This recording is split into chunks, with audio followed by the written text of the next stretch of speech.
Good evening, it's JB from the Ignite Your Purpose podcast, where we talk longevity through a healthy lifestyle, a mix of the mental, physical, and some spiritual knowledge, mind, body, soul, trifecta. I'm one half. The other half of the scenario is Max. Better say hello, Max. Woo. Good day, people. So is that all you've got?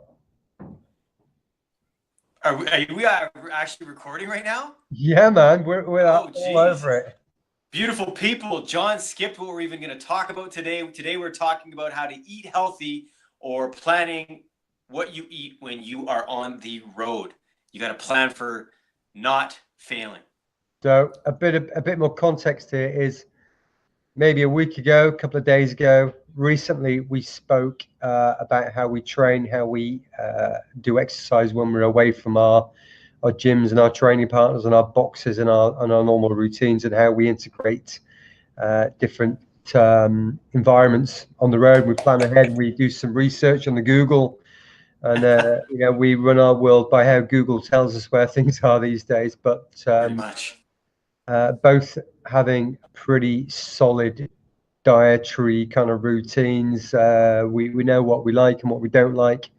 We know what's good for us and what's not good for us, but then we know how to make those good decisions so that we're always putting the good stuff in to build these bodies. And with that comes a little bit of planning and things. So I'm going to let Max tell you how he rolls when he is on the road. Then I'll tell you a few things, and then hopefully we'll give you one or two takeaways so you don't need to apply them, but just be a little bit more, you'd be aware of those choices. Exactly. Rather than more aware. Just go in with the flow, because it's what you always do. So Max, hopefully the camera's on you and not me now. So. Hopefully. So I might be a little to the extreme of this one. I definitely do plan everything out. And I'm so extreme that if I can't get good quality foods, I usually will not compromise. Yep. And I will fast until I can get those good foods. I try. Now, there's two different types of traveling. A lot of us fly long distance. Sometimes we drive long distances. If I'm driving, I will skip all the,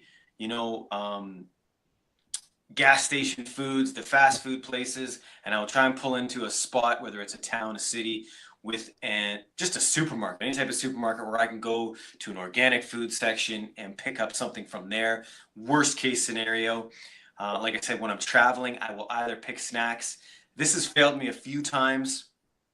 Like I said, if I'm packing fruits or some type of snacks I've made, I've many times heard announcements where they'll take my fruit away, which has happened me a few times. And as well, sometimes there's these plane flights that I'm on where they talk about these restrictions of other people that are on the plane.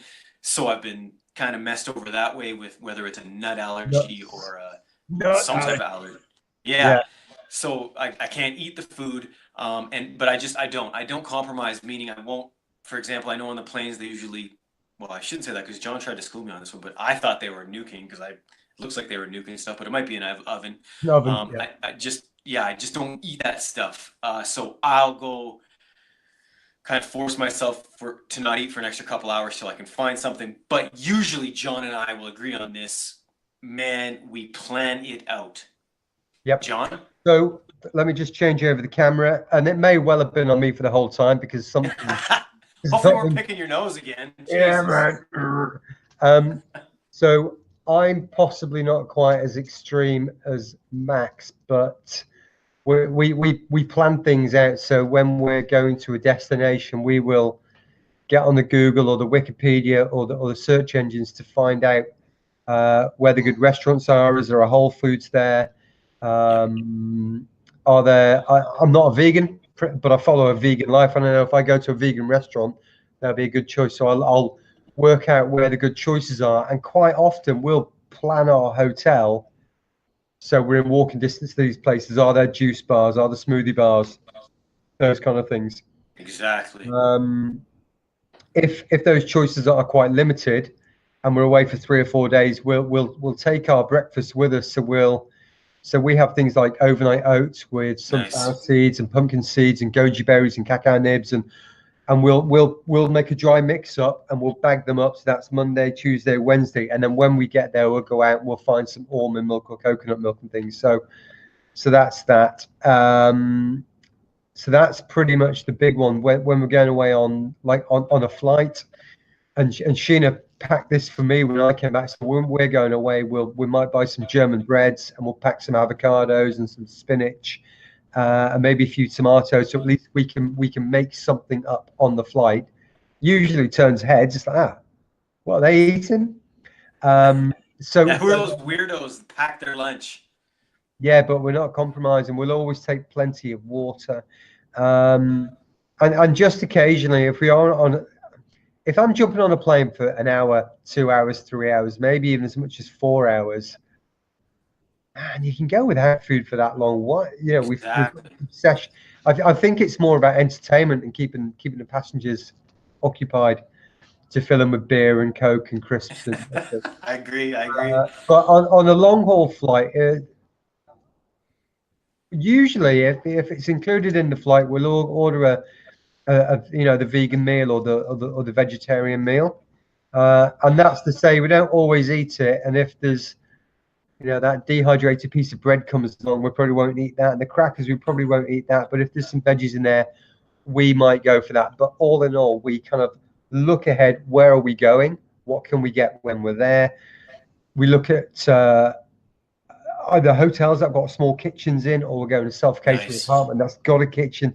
So we know we'll go there, supermarket, buy the veggies, buy the fruits, salads and things, and beans and quinoas, and you can just get by. But then when we're on the road, we will take off. Generally, we'll take our food with us. If it's a road trip and we're in the car, we've been even known to take our juice and our blender away with us. Not so often, because you don't drive around too far, because it's just too convenient to fly and rent a car. But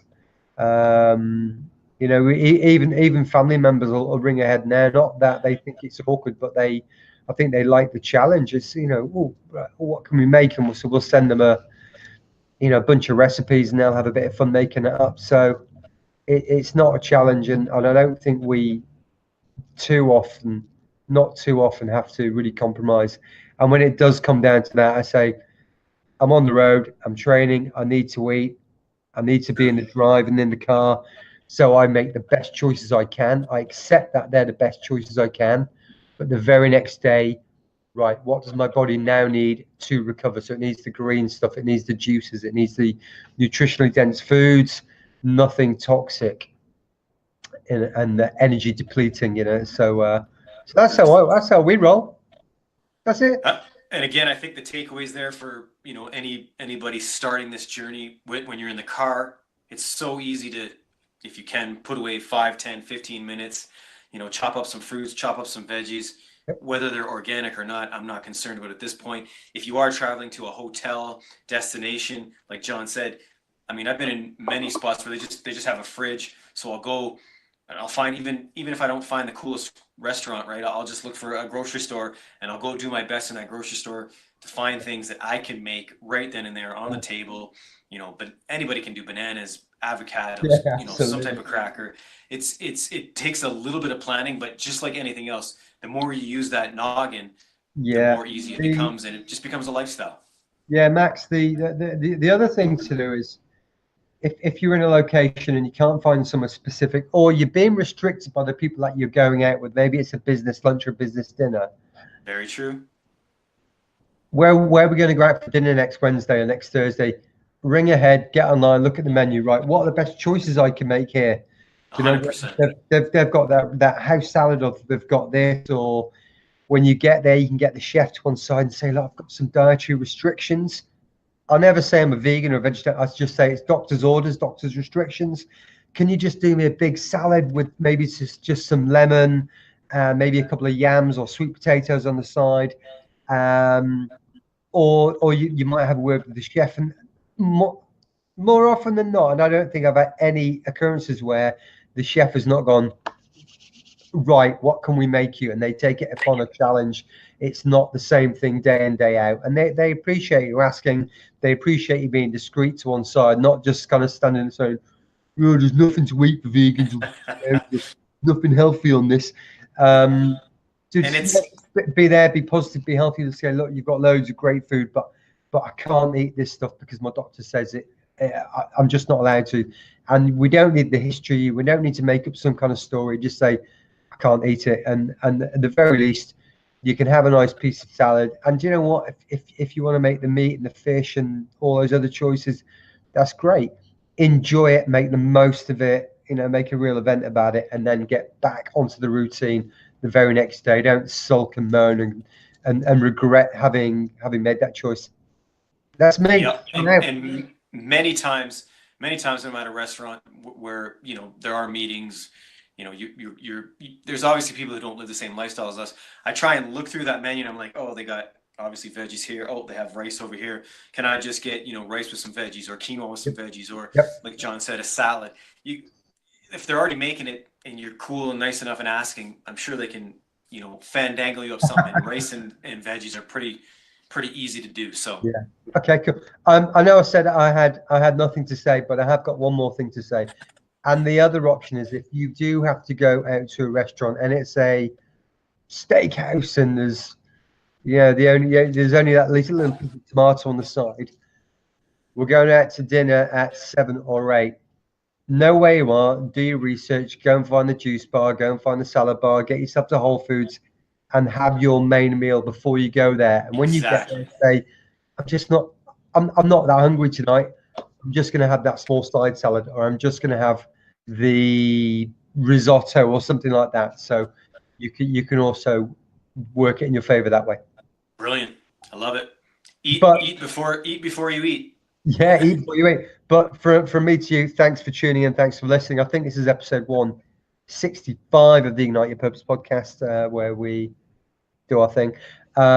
If you like it, let us know. Thumbs, tags, follows, that stuff. On the other social platforms, we are, I think, generally at IY Purpose. Ignite Your Purpose, IY Purpose. So if you want to find us, stick IYP in, and you should by now find us. If we are my beautiful face will probably come up. Yeah, occasionally. Okay, right, I need to go because tomorrow we are going to we've been invited to a business day by a good friend of ours. His name is Errol. He's a billionaire, self-made, left the home as an orphan at 14, got given a book, read it, applied what was in this book, and he's taken a number of businesses to be worth over $1 billion. He's there. The guy called Derek Redmond, who ran for Great Britain and pulled his hamstring halfway around the race in the '92 Olympics, walked the rest of the way around, and he's a motivational speaker as well. And very much looking forward to chat with these guys, and we'll probably give you the debrief on it tomorrow. Yes, I'm looking forward to that. And Max knows Victoria. We're hopefully meeting Victoria as well tomorrow evening. Awesome. So, give everybody a high five from Canada. We'll do.